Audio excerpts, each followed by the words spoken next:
V kostole som bol minulý týždeň, aj keď nechodím tam často, ale sem tam idem do kostola. Sem tam. Áno, som pokrstený evanjelik. Tak myslím si, že náboženstvo dáva odpovede a skoro na všetky stránky nášho života, či už nejaké rodinné problémy, duchovné potreby, samozrejme, tak náboženstvo. A takisto aj veci, ktoré nás obklopujú v spoločnosti, že nejaké tie problémy. Náboženstvo sa vyjadruje k veciam, ktoré nás vlastne obklopujú v každodennom živote. Takže dáva určitý návod, určitý vlastne spôsob, určitý recept na to, ako človek mal žiť.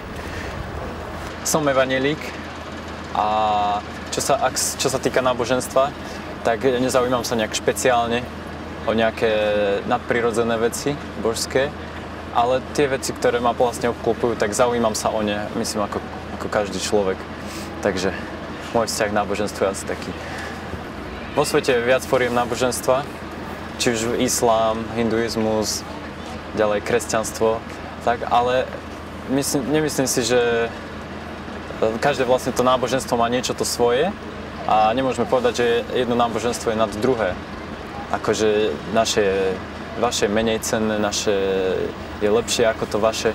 Myslím si, že to nemôžeme povedať, ale takisto si myslím, že tento svet nevznikol ako vlastne všetky tie náboženstva vravia nejakou tou svojou cestou, asi to vzniklo z jednej veci. Takže to je nejak moje vysvetlenie. Z jednej veci vytvorilo asi Boh, lebo nič nevznikne len tak. Takže